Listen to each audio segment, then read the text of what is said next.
마가복음 10장 46절에서 52절 말씀.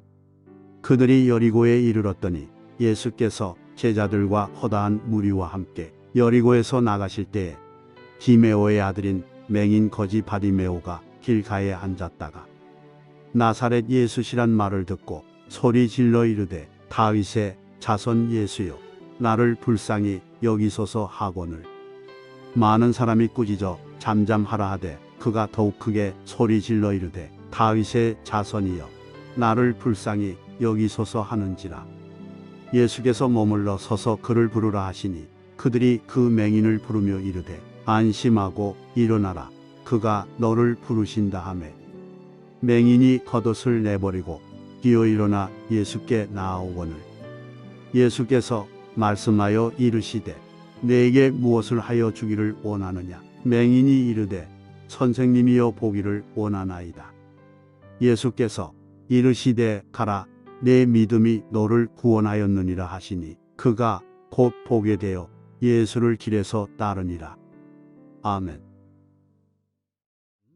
마가복음 10장 46절에서 52절 말씀 중심으로 예수님의 최고 관심은 우리의 믿음입니다 라고 하는 제목으로 오늘 여러분들에게 하나님의 말씀을 증거하도록 하겠습니다. 여러분은 어디에 관심을 두고 사십니까? 예수님께서도 관심을 기울이시는 것이 있으시지요. 오늘 제목에서 보듯이 바로 우리의 믿음입니다. 예수님께서 변함없이 최고의 관심을 기울이시는 곳이 바로 우리의 믿음이라고 하는 것이지요. 그리고 그 믿음을 인정하시고 너는 진정 믿음의 사람이라 평가 내리시기를 기뻐하시고 또 소원하십니다. 사람은 누구나 평가받는 일에 민감하지요. 그래서 시험 점수에 그렇게 민감한지도 모르겠습니다. 오늘 바디메오 역시 평가를 받고 있습니다. 가난한 사람으로 그리고 장애를 가진 사람으로 그렇게 평가를 받고 있습니다. 그렇다면 예수님은 바디메오를 어떤 사람으로 생각하시고 평가하고 계실까? 놀랍게도 그의 믿음을 인정하시며 너는 믿음의 사람이라 평가하고 계십니다. 그렇습니다. 예수님은 많은 사람들 앞에서 바디메오의 믿음을 인정하시고 그를 믿음의 사람이라고 평가하고 계십니다. 마가복음 10장 52절이지요. 예수님 바디메오를 향해 말씀하십니다. 예수께서 이르시되 가라 내 믿음이 너를 구원하였느니라. 그렇습니다. 세상 사람들은 바디메오를 가난한 사람, 장애를 가진 사람 이렇게 평가하고 있었지만 예수님은 내 믿음이 너를 구원하였느니라 하시면서 그의 믿음을 인정하시고 그를 믿음의 사람으로 평가하셨습니다. 이보다 큰 영광이 또 어디 있겠습니까? 이와 같은 사례는 또 있습니다. 마가복음 8장 내용입니다. 예수님께서 어느 날 가버나움이라고 하는 동네에 들어가실새 한 백부장이 달려나와 아뢰입니다. 예수님, 내 하인이 중풍병에 걸려 괴로워하고 있습니다. 이에 예수께서 말씀하십니다. 내가 가서 고쳐주리라. 그러자 백부장 당황하여 말하기를, 주여, 내 집에 들어오심을 감당하지 못하겠나이다 하오니 이 자리에서 말씀만 하옵소서. 그러면 제 하인이 낫겠나이다. 나도 남의 수하에 있는 사람이요 내 아래에도 군사가 있어서 이더러 가라 하면 가고 저더러 오라 하면 오고 이것을 하라 하면 하나이다. 그러니 예수님께서도 이 자리에서 말씀만 하옵소서. 그러면 제 하인이 나을 줄로 믿나이다. 이에 예수님 놀랍게 여기셨다고 했습니다. 그의 믿음을 놀랍게 여기셨다는 이야기지요. 그리고는 따르는 무리들을 향해 말씀하십니다. 내가 진실로 너희에게 이르노니 이스라엘 중 아무에게서도 이만한 믿음을 보지 못하였노라 하시면서 백부장에게 이르시기를, 가라, 내 믿음이 내 믿음대로 될지어다 하시니 그 즉시 하인이 나았다고 했습니다. 이 대목에서도 우리가 꼭 짚고 넘어가야 할 것이 있습니다. 백부장, 그는 이방인이었음에도 불구하고 예수님은 그의 믿음을 인정하시고 최고의 믿음의 사람으로 평가하셨다는 것입니다. 이보다 더 큰 영광이 어디 있겠습니까? 이렇게 예수님께서 펼치신 사역 가운데에는 믿음과 관련된 사건들이 참 많습니다. 그 사건 속에서 모두가 그렇게 믿음을 인정받고 최고의 믿음의 사람으로 평가를 받는 일만이 있었던 것은 아니었습니다. 한 번은 이런 일이 있었습니다. 제자들이 밤에 배를 타고 갈릴리 바다를 건너가다가 큰 풍랑을 만난 적이 있었습니다. 그러나 제자들 가운데에는 베드로처럼 평생 이 갈릴리 바다에서 고기를 잡던 어부 출신들도 있었기에 웬만한 풍랑은 자신이 있었습니다. 그 바다에서 잔뼈가 굵은 어부들이니까 말입니다. 그러나 그날 밤만은 달랐습니다. 자신들의 힘으로는, 자신들의 능력으로는 도저히 어찌할 수 없는 그런 풍랑이었습니다. 이젠 죽겠구나. 두려움과 절망 중에 있을 때 풍랑 위로 걸어오는 사람이 있었습니다. 바로 예수님이셨지요. 그 예수께서 말씀하십니다. 안심하라, 내니 두려워하지 말라. 이에 베드로 용기를 내어 청을 올립니다. 주여, 유령이 아니고 주님이시거든 나를 명하사 물 위로 오라 명하소옵소서. 예수님 답하십니다. 그래, 오라, 오라. 이에 베드로 물 위로 뛰어내렸지만 바람을 보고 무서워 빠져가는지라 긴급 상황이 발생한 것입니다. 이 모습을 지켜보고 계시던 예수님 즉시 손을 내밀어 그를 붙잡으시며 이르시기를, 믿음이 작은 자여 왜 의심하였느냐 책망하십니다. 마태복음 14장 31절의 말씀입니다. 다 같이 우리가 함께 이 말씀을 읽겠습니다. 읽습니다. 예수께서 즉시 손을 내밀어 그를 붙잡으시며 이르시되, 믿음이 작은 자여 왜 의심하였느냐. 그렇습니다. 이렇게 책망받는 믿음도 있었다는 것입니다. 그리고 우리는 그 당사자가 베드로라고 하는 사실에 놀라지 않을 수가 없습니다. 그러나 더 놀란 사람이 있었습니다. 바로 당사자 베드로였을 것입니다.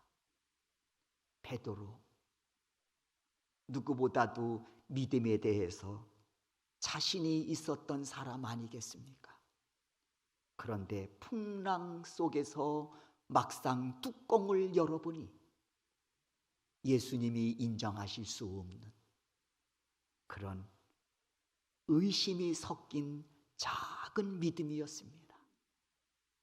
베드로, 얼마나 당혹스러웠을까요? 예수님은 그 베드로가 풍랑 위에서 보여준 그 믿음을 보시고 믿음이 작은 자여, 왜 의심하였느냐 하고 책망하고 계신 겁니다. 그리고 저는 이 믿음을 이렇게 표현하고 싶습니다. 덜 익은 감, 덜 익은 감과 같은 믿음이라고 말입니다. 여러분, 잘 익은 감은 참 맛있습니다. 그러나 덜 익은 감 맛은 어떻습니까? 경험들 한두 번씩은 다 있으시리라고 생각합니다. 먹을만 합니까? 아무리 감을 좋아한다고 해도 덜 익은 감은 도저히 먹을 수가 없지요. 그래서 저는 의심하는 작은 믿음을 이렇게 표현하고 싶습니다. 덜 익은 땡감과 같은 믿음이라고 말입니다. 이렇게 예수님의 사역을 살펴보면 믿음과 관련된 사건들이 너무나 많습니다. 어떤 믿음에 대해서는 큰 믿음이라고 칭찬을 하시는가 하면, 어떤 믿음에 대해서는 오늘 베드로의 모습을 통해서 보여주셨듯이 믿음이 작은 자야, 왜 의심하였느냐 하고 책망 섞인 말씀을 또 주시는 그런 사건들도 있습니다. 오늘 본문 이 바디메오의 이야기도 믿음과 관련된 사건 아니겠습니까? 세상 사람들은 그를 가난한 사람, 장애를 가진 사람이라고 평가하였지만 예수님은 그의 믿음을 인정하시면서 이 사람은 믿음의 사람이라고 평가하고 계시다는 것입니다. 저는 오늘 본문을 통해서 여러분과 함께 답을 얻고자 하는 것이 있습니다. 첫째는 어떤 믿음이 예수님께 인정받는 믿음일까? 사실은 굉장히 중요하잖아요. 믿음은 예수님께 속한 것이기에 그 예수님께 인정을 받아야 되는데, 인정받지 못한 믿음 생활을 하고 있다면 이처럼 비극이 또 어디 있겠습니까? 내가 신앙생활한 지 10년 됐습니다. 20년 됐습니다. 30년 됐습니다. 물론 연조도 무시할 수 없는 중요한 그런 신앙의 모습입니다. 그러나 그보다 더 중요한 것은 뭘까요? 그 믿음이 예수님께 인정받는 것 아니겠습니까? 때문에 오늘 이 본문을 통해서 우리가 답을 얻고자 하는 것이 있습니다. 그게 뭔고 하니, 어떤 믿음이 예수님께 인정받는 믿음일까? 그리고 두 번째는 어떤 믿음이 진정 믿음의 사람이라 평가받을 수 있을까? 어떤 모습이? 그 답을 바디메오 믿음을 통해서, 백부장의 믿음을 통해서, 그리고 베드로의 믿음을 통해서 2주간에 걸쳐 찾아가기를 원합니다. 먼저 여러분에게 하나 질문하기를 원합니다. 여러분은 바디메오에게서 어떤 믿음을 찾으셨습니까? 예수님께서 그의 믿음을 인정해 주고 계신데 그를 향하여 너는 믿음의 사람이라고 평가를 내려주셨는데 여러분은 바디메오에게서 어떤 믿음을 찾으셨느냐 말입니다. 저는 바디메오가 예수님께 나아가는 그 과정을 통해서 그 답을 얻었습니다. 첫째는 시험이 시험되지 않는 믿음이었습니다. 우리는 이런 말을 들을 때가 있습니다. 나 지금 시험 들었어. 이런 말을 들을 때가 있어요. 또 반면 우리 역시 이런 말을 할 때가 있습니다. 들을 때도 있고 할 때도 있고 나 지금 시험 들었다고 이렇게 말할 때도 있습니다. 이때 우리가 분명히 알아야 할 것이 있습니다. 이 믿음으로는 예수님께 인정받을 수 없다는 것입니다. 그렇지 않습니까? 누가 시험 든 믿음을 예수님께 내어놓으면서 인정받기를 기대할 수 있겠습니까? 누가 시험된 믿음을 예수님께 내어놓으면서 제 믿음 좀 평가해 주세요. 누가 말할 수 있겠습니까? 없습니다. 그러므로 예수님이 인정하시는 믿음은 시험이 시험되지 않는 믿음이라고 말씀드리고 싶습니다. 이를 다른 말로 표현하자면 시험을 극복하는 믿음이라고 표현하면 어떻겠습니까? 시험을 극복하는 믿음. 예수님은 바디메오를 통해서 이 사실을 보여주고 계십니다. 바디메오, 길가에 앉았다가 예수님이 지나가신다는 소리를 들었습니다. 그리고 이렇게 외치지요. 마가복음 10장 47절에서 48절입니다. 우리 다 같이 한번 이 말씀을 읽도록 하겠습니다. 바디메오가 뭐라고 외쳤는지 읽습니다. 다윗의 자손 예수여 나를 불쌍히 여기소서 하거늘 많은 사람이 꾸짖어 잠잠하라 하되 그가 더욱 크게 소리 질러 이르되 다윗의 자손이여 나를 불쌍히 여기소서 하는지라. 바디메오, 그는 지금까지 구걸을 하면서 예수님에 관한 소문을 들었습니다. 그러면서 믿음을 키워왔습니다. 예수님이 거친 파도도 잔잔케 하셨대. 예수님이 벳세다에서 또 기적을 베푸셨대. 뭐 이런 예수님에 관한 그런 소문을 들으면서 이 바디메오 믿음을 키워간 겁니다. 그러면서 나도 그 예수님 만나기만 하면 내 인생 바뀔 수 있다고 하는 소망을 갖게 된 것입니다. 그리고 드디어 기회가 찾아왔습니다.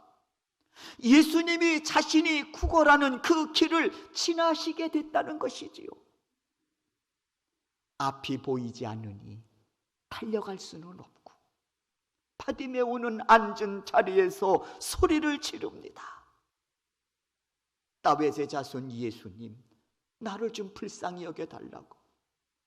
그게 그에게는 최선이었습니다. 그러나 얼마나 그 외침이 간절했겠습니까? 그리고 달려갈 수 없음이 얼마나 답답하고 마음이 아팠겠습니까? 누구 하나 도움의 손길도 없고 오히려 많은 사람들은 소리치는 그에게 시끄럽다고, 꾸짖었다고 했습니다. 옥박지른 거예요. 좀 조용히 좀 하라고, 왜 이렇게 시끄럽게 구냐고. 그때 바디메오의 심정이 어떠했겠습니까? 달려갈 수 없음도 가슴 아픈 일인데 거기에다가 옥박지름까지 당했으니 그 심정이 오죽했겠느냐 말입니다. 분명 가슴 아픔과 시험은 배가 됐을 것입니다. 그런데 이를 대처하는 바디메오의 자세를 보십시오. 시험이 시험되지 않도록 믿음을 지킵니다. 여러분, 우리가 하나님께 믿음을 구하는 것도 중요하지만 주신 믿음을 지키는 것은 더더욱 중요한 줄로 믿습니다. 시험이 시험되지 않도록 그 와중에 이 바디메오는 믿음을 지킵니다. 오히려 그 시험을 딛고 자신의 믿음의 상승 곡선을 긋습니다. 48절을 보십시오. 더욱 크게 소리질러 이르되, 시끄럽다고 꾸짖고 욱박지릅니다.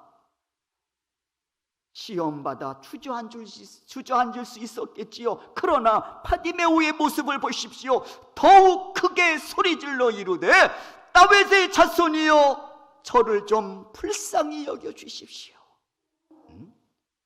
그 부르짖음에 결국 어떻게 되었습니까? 예수께서 이르시기를 내 믿음이 너를 구원하였느니라 하는 말씀과 더불어 보게 되어 예수를 따랐다고 했습니다. 그런 바디메오를 통해 예수님 말씀하고 계십니다. 내가 인정하는 믿음은 시험이 시험되지 않는 믿음이라고 말입니다. 주의 종이 여러분을 향해 소원합니다. 시험이 시험되지 않는 믿음, 오히려 시험을 딛고 상승 곡선을 이어가는 믿음의 사람이 돼서 주께서 인정하시는 믿음과 이 사람은 믿음의 사람이라고 하는 멋진 평가에 바로 주인공이 되어 오늘을 살아가는 하나님의 거룩한 자녀들이 되시기를 주의 이름으로 축원합니다. 두 번째 바디메오를 통해 드리고 싶은 말씀이 있습니다. 인정받는 믿음은 부르심 앞에 소중한 것을 내려놓을 줄 아는 믿음입니다. 부르심 앞에 소중한 것을 내려놓을 줄 아는 믿음. 오늘 본문 50절을 보십시오. 그가 너를 부르신다 하매 더 큰 소리로 다윗의 자손 예수님 저를 좀 불쌍히 여겨주세요 하고 외쳤을 때 예수님 들으시고 그 바디메오를 부르십니다. 그랬더니 주변 사람들이 야 인마 예수님이 부르셨마 지금 그랬다는 거예요. 그랬더니 바디메오가 그 다음 어떤 행동을 취했습니까? 마가복음 10장 50절입니다. 다 같이 한번 읽겠습니다. 읽습니다. 맹인이 겉옷을 내버리고 뛰어 일어나 예수께 나오거늘. 겉옷을 내어버리고 부르신다고 하는 말씀에 걸쳤던 겉옷을 내어버리고 뛰어 일어나 예수께 나아갔다고 했습니다. 여러분, 바디메오에게 겉옷은 어떤 의미일까요? 재산 목록 1호입니다. 그만큼 길에서 생활하는 그에게는 없어서는 안 될 소중한 것이었습니다. 그럼에도 예수님께서 부르신다는 말씀에 그는 주저함 없이 겉옷을 내어버리고 예수님께 나아갑니다. 여기서 우리는 부르심 앞에 소중한 것을 내려놓을 줄 아는 그의 믿음을 보게 됩니다. 이는 마치 배가 출항하려면 내렸던 닷을 거두어들이는 이치와 같은 것입니다. 항구를 떠나 고기를 잡으려고 바다로 나아가려면 묶였던 줄을 풀어야 되지 않겠습니까? 풀지 않고는 아무리 노력을 해도 그 배는 바다로 나갈 수가 없는 것 아니겠습니까? 때문에 부르심 앞에 우리가 소중한 것을 내려놓을 줄 아는 그 믿음은 어떤 믿음이냐? 마치 배가 출항하려면 내렸던 닷을 거두어들이는 이치와 같다고 하는 것입니다. 때문에 주님으로부터 부르심을 받은 사람들은 한결같이 소중한 것들을 내려놓고 따랐음을 알 수 있습니다. 고기를 잡고 있던 베드로, 예수님이 부르시지요. 나를 따르라고. 이제 내가 너를 사람 낚는 어부가 되게 하리라 말씀하셨습니다. 그때 베드로 배와 그물과 잡은 고기를 뒤로 하고 예수를 따랐다고 했습니다. 만약에 여러분 베드로가 예수를 따라야 하기도 하고 이거 내려놓기도 어렵고 그래서 배를 끌고 예수님 같이 갑시다. 그리고 따라가는 모습을 한번 그림으로 그려보십시오. 쟤는 누구요? 베드로인데 고기 잡던 어부야. 근데 저 뒤에 뭐야? 배지 뭐. 아니 왜? 아까워서 못 버리겠대. 그래서 끌고 예수님 따른다나 뭐 한다나. 여러분 말 되겠습니까? 안 되겠습니까? 얼마나 우스꽝스럽습니까? 그리고 따른들 얼마나 따를 수 있겠습니까? 따를 수가 없는 거예요. 그러니 오늘 바디메오를 통해서 말씀하고 계신 거예요. 내가 인정하는 믿음은 소중한 것을 내려놓을 줄 알아야 하느니라. 바디메오를 통해서 우리에게 말씀해주고 계신 겁니다. 창세기 22장에서도 하나님이 아브라함을 시험하시려고 부르시지요. 그리고 이삭을 번제로 드리라고 하는 시험 문제를 주십니다. 시험 목적은 이 시험을 통해서 아브라함의 믿음을 인정하시고 그를 믿음의 사람이라 평가하시기 위함이었습니다. 이에 아브라함은 시험이 시험되지 않도록 이삭에게 묶여 있었던 밧줄을 풀고 모리아 산에 올라 이삭을 번제로 드리려 하지요. 그때 하나님 다급하게 멈추라 하시면서 말씀하십니다. 창세기 22장 12절입니다. 아브라함아, 네가 내 아들 내 독자까지도 내게 아끼지 아니하였으니 내가 이제야 네가 하나님을 경외하는 줄을 아노라 하시면서 아브라함의 믿음을 인정하시면서 그를 믿음의 사람으로 평가하신 후 역사의 무대에 내어놓으시지요. 이렇게 아브라함도 자신의 가장 소중한 독자 이삭까지 내려놓을 때 비로소 그의 믿음을 인정하시고 믿음의 사람으로 평가하셨다는 사실입니다. 그리고 남은 그의 여생을 하나님은 계획하신 대로 믿음의 조상으로 축복의 통로로 그의 인생을 보석처럼 사용하십니다. 오늘 본문에서 바디메오 역시 자신의 재산 목록 1호라고 할 수 있는 겉옷이라고 하는 밧줄을 풀었을 때 비로소 예수님께 나아갈 수 있었습니다. 그러나 모두가 그런 것만은 아니지요. 끝까지 밧줄을 풀지 않고 내려놓기를 거절하다가 결국 실패한 인생도 있기 때문에 그렇습니다. 그 대표적인 인물이 어리석은 부자 청년 아닙니까?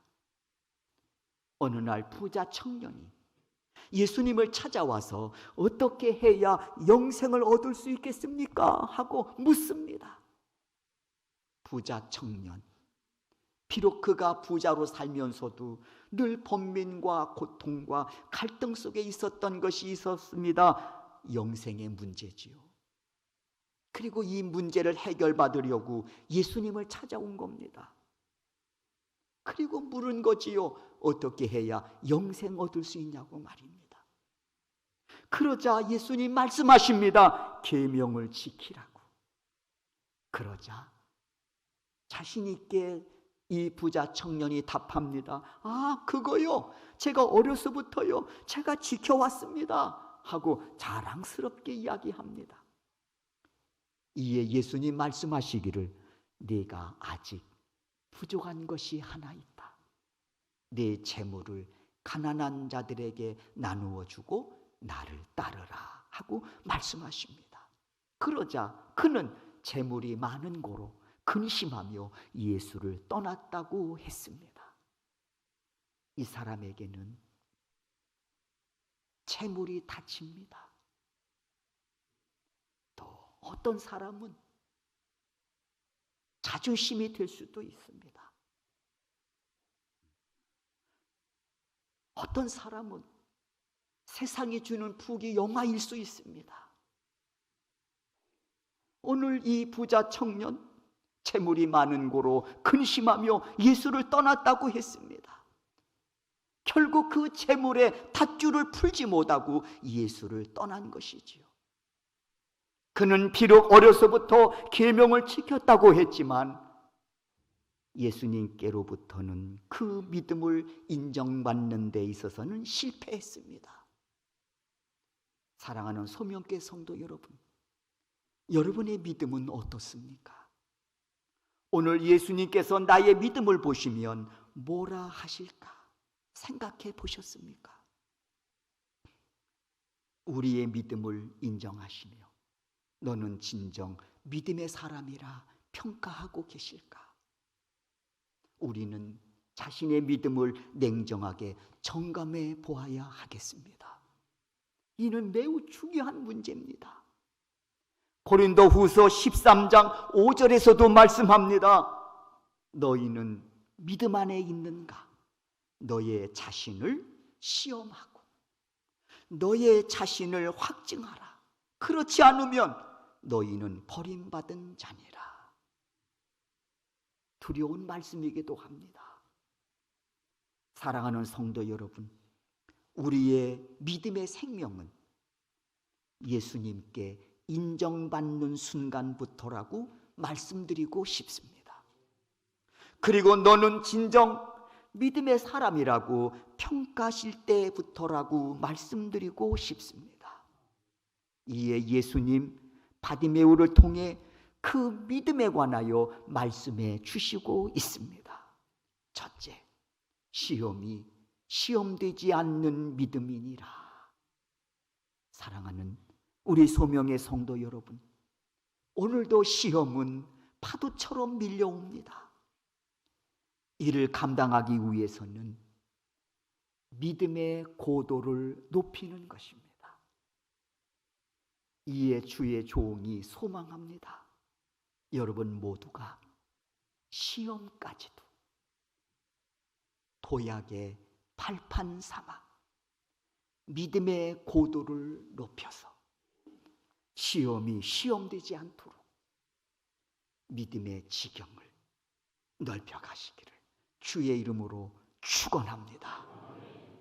이를 위해 주 앞에서 내려놓아야 할 것이 있다면 그것이 무엇이든 그것이 아무리 소중한 것이라고 해도 내려놓는 용기와 결단이 있기를 바랍니다. 도약을 원하는 자는 몸을 가볍게 함이 지혜 아니겠습니까? 믿음의 도약은 우리의 소원이자 하나님의 소원이십니다. 최고의 관심사이십니다. 도약한 만큼 여러분 멀리 볼 수 있습니다. 이 말은 도약한 자들에게 준비된 은혜가 있다고 하는 것입니다. 소원합니다.